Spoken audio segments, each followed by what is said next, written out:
Bengaluru city శివార్లలో అయినా సరే single bedroom ఇల్లు అద్దెకు కావాలంటే అటు ఇటుగా ఓ 25,000 పెట్టాల్సిందే. ఇక సిటీ లోపలైతే ఊహించాలంటేనే గుండె గుబేలంటుంది. ఆ ఐటీ నగరంలో ఓ అపార్ట్మెంట్ సొంతం చేసుకోవాలంటే కోట్లలో పెట్టుబడి.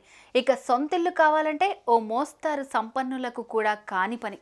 ఇప్పుడు ఇదంతా ఎందుకు చెప్పాల్సి వచ్చిందంటే నగరంలో అతి ముఖ్యమైన ప్రాంతంలో అటు ఇటుగా 10,000 చదరపు అడుగుల విస్తీర్ణంలో ఉన్న ఓ ఇల్లు పైసాకు కొరగాకుండా అలాగే పడి ఉంది. అదేంటి, ఏదన్నా ఆస్తి తగాదాలా అంటే అది లేదు. మరెందుకు ఆ ఇల్లు అలా మిగిలిపోయింది? శిథిల దేవాలయంలో మారిపోయింది.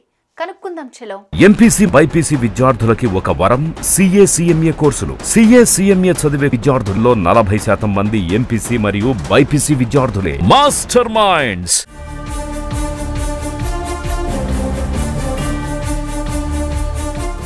ఇదిగో ఇక్కడ మనం చూస్తున్న ఈ పాడుపడిన బంగ్లా పేరు వాజ్ విల్లా.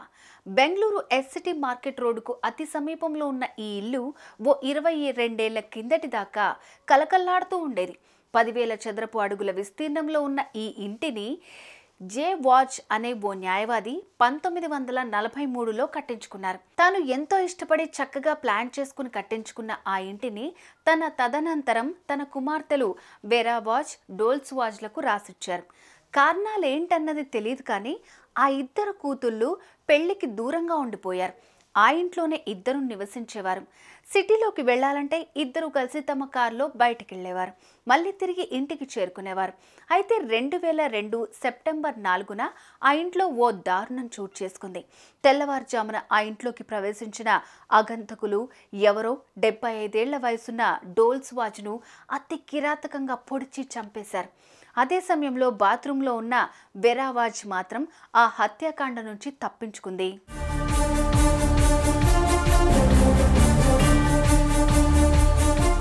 అయితే ఆ హత్య విషయంలో ఎటువంటి ఆధారాలు దొరక్కపోవడంతో హంతకులెవరన్నది తెలియకుండా పోయింది.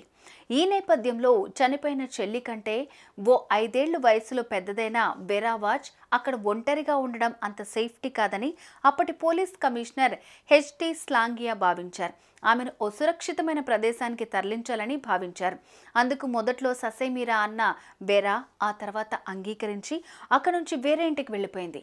ఆ రోజున ఆ ఇల్లు తాళం వేయబడింది. ఎప్పుడైతే ఆ ఇంటి నుంచి ఆమె మారిందో అప్పటిదాకా పచ్చటి పూల మొక్కలతో రకరకాల వృక్షాలతో కలకల్లాడిన ఆ బంగ్లా నిదానంగా కళావిహీనమైంది.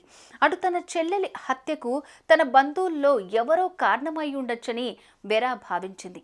తామిద్దరిని లేకుండా చేస్తే అప్పట్లోనే కోట్ల రూపాయల విలువన్న ఆ ఇంటిని సొంతం చేసుకోవటమే వారి ఉద్దేశం అయ్యుండొచ్చని పోలీసుల ముందు వాపోయింది.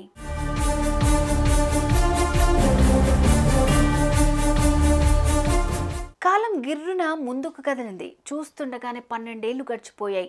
ఆ ఇంటి ఆలనా పాలన చూసేవారు లేకపోవడంతో ఇల్లు శిథిలావస్థకు చేరుకుంది. ఇంటి కాపలా ఉండేందుకు ఎవ్వరూ ముందుకు రాలేదు. అందుకు ఓ ప్రధానమైన కారణం ఉంది. ఆ ఇంట్లో రాత్రిళ్ళు ఎవరో తిరుగుతున్నట్లుగా కనిపించిందంటూ పుకార్లు చెలరేగాయి. రాత్రులు ఆ ఇంట్లో నుంచి ఏడుపులు వినిపించాయంటూ కొంతమంది చెప్పుకొచ్చారు. అర్ధరాత్రి పూట పియానో సంగీతం తమకు వినిపించిందంటూ ఆ చుట్టుపక్కల వాళ్ళు కొందరు చెప్పేవారు. దీంతో ఎంత జీతం ఇస్తామన్నా ఆ ఇంటిని కాపలా కాసేందుకు ముందుకు రాలేకపోయారు. డోల్స్ వాజ్కు పియానో అంటే ఎంతో ఇష్టమని ఆమె ఆత్మే రాత్రిళ్ళు సంగీతాన్ని వినిపిస్తుందన్న పుకారు ఫుల్లుగా పెరిగిపోయింది. దాంతో ఆ ఇంటిని కొనేందుకు ఎవ్వరూ సాహసించని పరిస్థితి తలెత్తింది. దీంతో సిటీ నడిబొడ్డులో ఉండే ఆ మహాభవనం ఓ బూత్ బంగ్లాగా మారిపోయింది.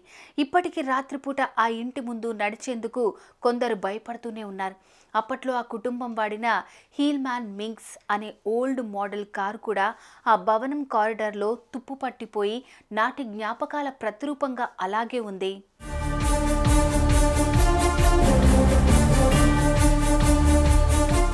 అప్పట్లో వెరా ఈ పుకార్లన్నీ ఖండించింది. తమ బంధువులు 100 కోట్లు విలువ చేసే ఆస్తిని కాజేయటానికే ఇలాంటి పుకార్లు రేకెత్తిస్తున్నారంటూ వెరా చెప్పుకొచ్చింది. అక్కడ ఎలాంటి దయ్యాలు లేవు అన్న నమ్మకం కలగక కొనుగోలుకు ఒక్కరు కూడా ముందుకొచ్చేవారు కాదు. కొంతకాలం తర్వాత వెరా ఎక్కడికో వెళ్ళిపోయింది. దాంతో ఆ ఇంటికి వారసులు లేకుండా పోయారు. 2019లో ఆ ఇంటిని ఎవరో కూల్చేశారు. అయితే ఇప్పుడు 100 కోట్ల రూపాయల ఆస్తి ఎవరి సొంతమైంది? అసలు డోల్స్ని ఎవరు చంపారు? వెరా ఏమైంది? ఆస్తి కొట్టేసేందుకే ఆత్మ పుకారు సృష్టించబడిందా? రాత్రిపూట పియానో శబ్దాలు వినపడినట్లుగా నైట్ డ్యూటీ చేస్తున్న పోలీసులకు కూడా ఎలా వినపడ్డాయి? ఇదంతా ఎవరు సృష్టించారు? ఇలా వేటికి సమాధానాలు దొరకలేదు. దీంతో ఇప్పటికీ ఆ శిథిల భవనంలో కథ ఓ మిస్టరీగానే మిగిలింది. వారసులెవ్వరూ లేని ఆ స్థలాన్ని ప్రభుత్వం విచారణ నిర్వహించి ఎవరూ లేకపోతే ప్రభుత్వ ఆస్తిగా పరిగణించాలని స్థానికులు కోరుతున్నారు. ఆ స్థలాన్ని అమ్మేసి ఆ ప్రాంత అభివృద్ధికి వెచ్చించాలని విజ్ఞప్తి చేస్తున్నట్లుగా కొంతకాలం కిందట లోకల్ మీడియాలో వార్తలొచ్చాయి. సుమన్ టీవీలో మీ పర్సనల్ అండ్ బిజినెస్ ప్రమోషన్స్ కోసం కింది నెంబర్కి కాంటాక్ట్ చేయండి.